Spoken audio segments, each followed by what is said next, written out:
जय श्री कृष्ण। राधे राधे। जय श्रीमद् भागवत महापुराण की। आइए आज से हम श्री वेद व्यास जी द्वारा निर्मित श्रीमद् भागवत महापुराण अमृत वर्षिणी कथा का हिंदी संस्करण श्री सुख सागर कथा के एक अध्याय का वीडियो आप रोज इस चैनल पर देख सकेंगे। श्री सुख सागर कथा के 12 स्कंद है। आइए सुख सागर कथा का पहला अध्याय पढ़ना प्रारंभ करेंगे। श्री गणेशाय नमः। एक समय नैमिषारण्य तीर्थ में शौनकादि 88 सहस्र ऋषियों ने श्री वेद व्यास जी के शिष्य तथा पुराणों के ज्ञाता श्री सूत जी से कहा, हे सूत जी, अब आप परम प्रभु की किसी ऐसी लीला का वर्णन कीजिए जो भक्ति, ज्ञान एवं वैराग्य से परिपूर्ण हो। इस घोर कली काल में मनुष्य अपने अज्ञान के कारण काम, क्रोध, लोभ, मोह, मद, मत्सर आदि में लिप्त हो प्रपंचों में ग्रस्त होकर राक्षसों के समान आचरण कर रहे हैं। यही कारण है कि उनका सुख नष्ट हो गया है और वे आठों प्रहर दुख में ही व्याकुल है। हम लोगों की इच्छा है कि आप उनके उद्धार के निमित्त भगवान के किसी ऐसे चरित्र का वर्णन करें जिससे उन्हें श्री भगवत चरणों में भक्ति उत्पन्न होकर सुख की प्राप्ति हो। ऋषियों की बात सुनकर सूत जी ने अत्यंत प्रसन्न होकर कहा, हे ऋषि श्रेष्ठ, आप लोगों ने कलियुगी जीवों के उद्धार के निमित्त जो सुंदर निश्चय किया है वह निश्चित ही अत्यंत श्रेष्ठ है। कलियुगी जीवों के उद्धार के लिए एकमात्र श्रीमद् भागवत की कथा ही सर्वश्रेष्ठ है। व्यास जी के पुत्र महामुनि श्री सुखदेव जी ने राजा परीक्षित को ऋषि के शाप के कारण जब गंगा तट पर जाकर वास करने लगे, उस समय ऋषि मुनियों के मध्य उच्च आसन पर बैठे परमहंस श्री सुखदेव जी ने उन्हें श्रीमद् भागवत की परम मनोहर अमृत वर्षिणी कथा का अमृत पान कराना ही चाहते थे। उसी समय अमृत का कलश लेकर सभी देवता श्री सुखदेव जी के पास आकर यह कहने लगे, हे महामुने, इस अमृत कलश को आप ले लीजिए तथा इसके बदले आप हम सब लोगों को श्रीमद् भागवत कथा रूपी अमृत का पान कराइए।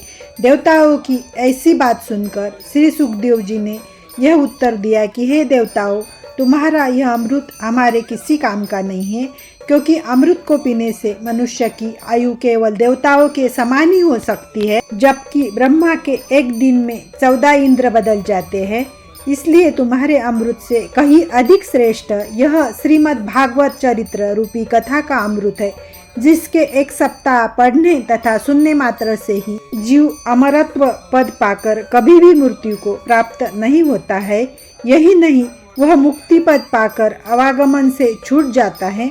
अंत इस पर विचार करने के उपरांत राजा परीक्षित तुम्हारे इस अमृत का परित्याग कर श्रीमद् भागवत कथा अमृत को ही स्वीकार करेंगे, क्योंकि अमृत और कथा अमृत में उतना ही अंतर है जितना कि कांच तथा मणि में होता है।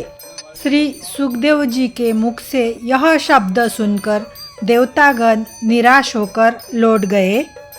आज से हम श्री सुखदेव जी द्वारा वर्णित श्रीमद् भागवत की अमृत वर्षिणी कथा को सुनना प्रारंभ करेंगे, जिस कथा को सुनकर राजा परीक्षित भवबंधन से छुटकारा पाकर मोक्ष को प्राप्त हो गए थे। इतनी कथा सुनने के उपरांत सूत जी ने ऋषियों से कहा, ऋषियों, सनकादि ऋषिश्वरों ने देवर्षि नारद को श्रीमद् भागवत की कथा सुनाने के पश्चात कथा विधि का भी वर्णन किया था। सूत जी के मुख से यह सुनकर शौनकादि ऋषियों ने अपनी शंका समाधान के हेतु बीच में ही प्रश्न किया, हे सूत जी, महामुनि नारद जी तो किसी एक स्थान पर 2 घड़ी से अधिक ठहरते नहीं हैं, फिर सप्ताह पारायण को सुनने के लिए एक स्थान पर 7 दिन तक कैसे रहे? श्री सनकादिक का दर्शन भी परम दुर्लभ है। भला उनकी भेंट नारद जी से किस प्रकार हुई तथा यह सप्ताह यज्ञ किस स्थान पर संपन्न हुआ, यह बताने की कृपा कीजिए। ऋषियों की बात सुनकर सूत जी बोले, हे ऋषियों, एक बार ब्रह्मा के पुत्र सनक, सनंदन, सनातन और सनत कुमार बद्रिकाश्रम पहुँचे। वहाँ उन्होंने नारद जी को भागवत की कथा सुनाई। सूत बोले, चारों ऋषियों के बद्रिकाश्रम पहुँचने पर नारद जी ने उन्हें प्रणाम किया। नारद जी को दुखी देख उन्होंने इसका कारण पूछा।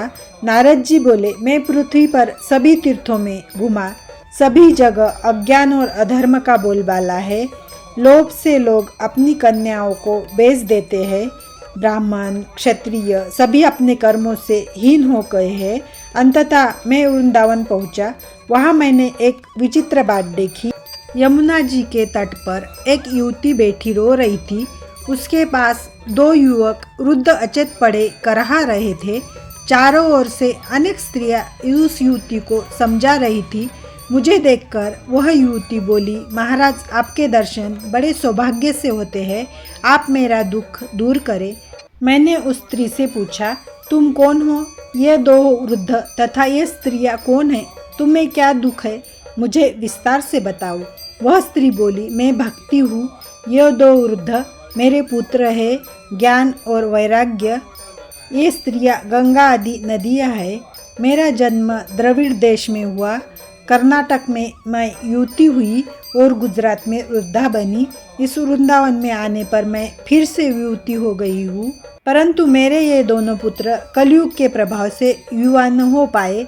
मैं दूसरे स्थान पर जाना चाहती हूँ। मेरे दुख का कारण यही है कि मैं तो युवती हो गई हूँ, किंतु मेरे पुत्र वृद्ध ही रह गए हैं और अचेत पड़े हैं।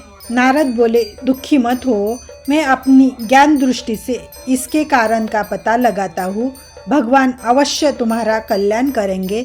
फिर ध्यान से इसका कारण जानकर वह बताने लगे, सावधान होकर सुनो। कलयुग के प्रभाव से तप सदाचार आदि छिप गए हैं, पाप आदि बढ़ गए हैं, महात्मा दुखी है और दुष्ट सुख भोग रहे हैं। यही कारण है तुम्हारे पुत्र दुखी है। इस वृंदावन में कृष्ण भक्ति सदा नाचती है, इसलिए तुम युवती हो। यहाँ वैराग्य को चाहने वाला कोई नहीं है, इसलिए तुम्हारे पुत्र युवा न हो सके।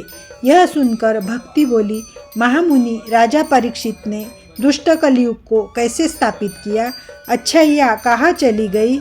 इस अधर्म को भगवान कैसे सहन करेंगे? नारद बोले, भगवान कृष्ण के अपने धाम को चले जाने पर कलयुग प्रारंभ हो गया। तब राजा परीक्षित धनुष्य लेकर उसे मारने चल पड़े। वह परीक्षित के चरणों में गिर पड़ा। राजा को उस पर दया आई। कलयुग की एक अच्छाई भी है। अन्य युगों में जो चीज़ कठोर तप किए भी प्राप्त नहीं होती थी, वह कलयुग में केवल भगवान के कीर्तन करने से ही प्राप्त हो जाती है। नारद जी के शब्दों को सुनकर भक्ति बोली, सज्जनों की संगति सौभाग्य से ही होती है।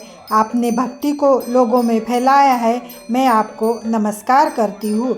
इति श्रीमद्भागवत महापुराण सुखसागर कथा का प्रथम अध्याय समाप्त।